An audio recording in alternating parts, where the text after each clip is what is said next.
Salve discipuli. This is help for your Latin studies, Henle Latin 1, exercise 31. And we are just getting into understanding the third declension nouns. And so in our reading, we are going to be reading about the third declension starting on page 35, and then we have some new vocabulary words to learn. And we're going to be doing exercise 31 to start. Also, it would be helpful to review the grammar rules on page 9, particularly grammar rules 45 through 51 to start. We should go farther than that, but for this particular exercise, that would give you the information that you need. And so the first thing to note is that unlike the first and second declension, the nominative singular of the third declension has no model ending. That's why when we chant these endings, we start with the word various, because that nominative singular can have various different endings. So, for instance, lex, meaning law, and pars, meaning part, and flumen, meaning river, and hostis, meaning enemy, are all nouns of the third declension. Those are all nominative singular forms of those particular nouns. The genitive ending, though, is consistent, and so we need to look at the genitive singular. For third declension, it will always be is. So that shows us the declension that it's in. If you see that is in the genitive singular, then you know it's in the third declension. And when you take that noun, take the is off, that leaves you with the stem. So for instance, let's see here in our vocabulary list, we have lex legis. So the stem for law is leg, with the macron over the E. We have rex regis, so the stem, if you take off the is ending in the genitive singular, you end up with a stem of reg. Dux, ducis, D-U-C then is the stem for leader. Lux, lucis, L-U-C with a macron over the U is the stem for the word light. And homo, hominis, so homin would be the stem for man. Imperator, imperatoris,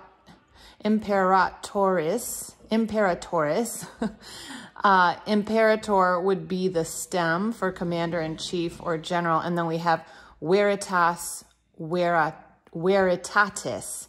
So veritat would be the stem for truth. So just looking at the genitive singular, we know that the is means it's the third declension noun. And if we take off the is, that leaves us with the stem. And with the stem of each noun, we can then add different endings to make it a different number or case. So in our chant, we say various is and then ace, ibis, ace, ibis. We're just going to look at the declensions for lex at this point. There's just one slight difference between the two, but we're not here yet. So we'll just look at the endings for lex, which is according to the chant that we know for third declension endings.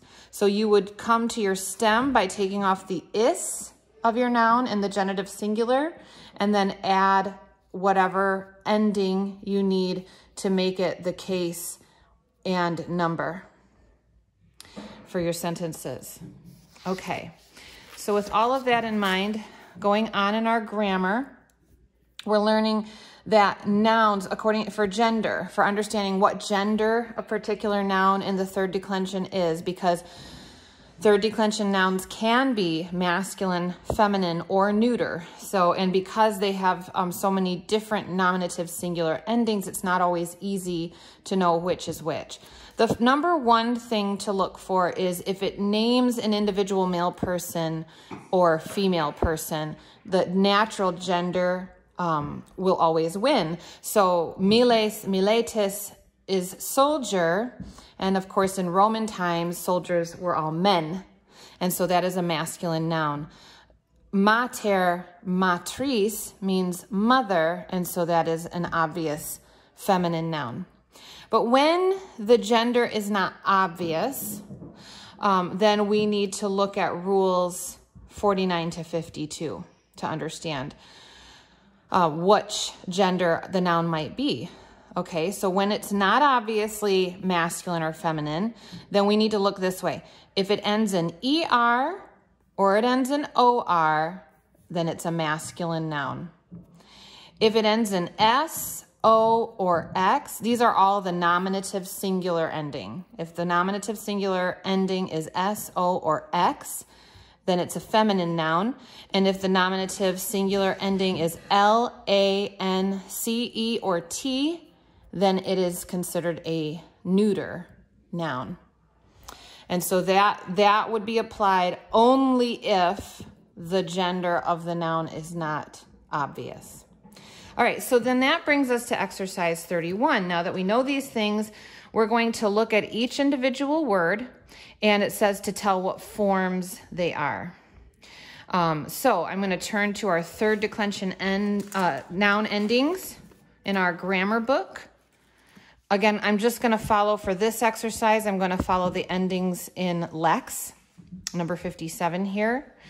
And we need to determine by each noun what is its gender, number, and case. So I'm just going to write up here GNC to remind me.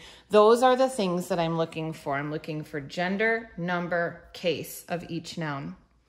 So number 1, legibus.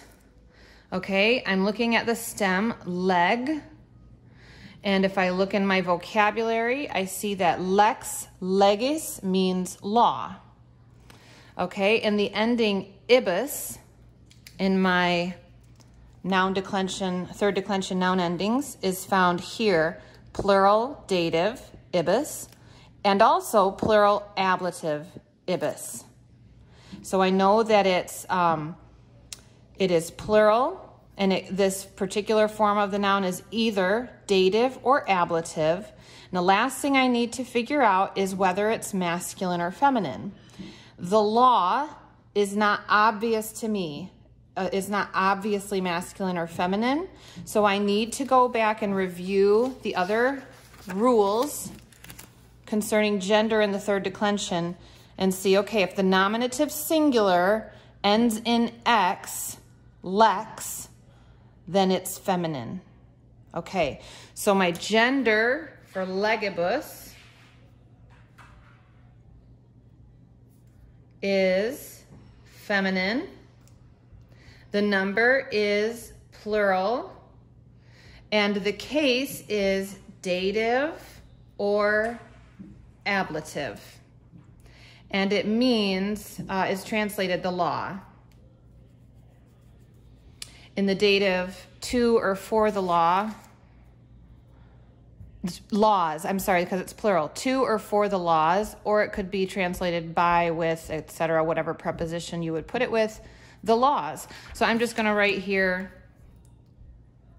the laws, knowing that it's plural, and that is what the word means. Okay, number 2. Let's do one more. Number 2, regum. Regum. Okay, let's look at our vocabulary list. And we see here rex, regis, king. That is obviously masculine. So the gender of this noun is masculine. The stem of the noun is reg. And in this form, the ending is So the next thing I need to check in my noun declension chart for the third declension nouns is where do I see And I see it here. It is in the genitive plural. Genitive plural. So again, gender, number, case. This is a masculine noun, and it's plural, and it's genitive. And genitive would include of. It's showing possession, so it's of the kings. Of the kings. And that is how we're going to make our way through this list of Latin nouns that are in the third declension for exercise 31, is to examine them all and determine their gender, their number, their case, and then their translation. I hope this is helpful for you. Have a great day.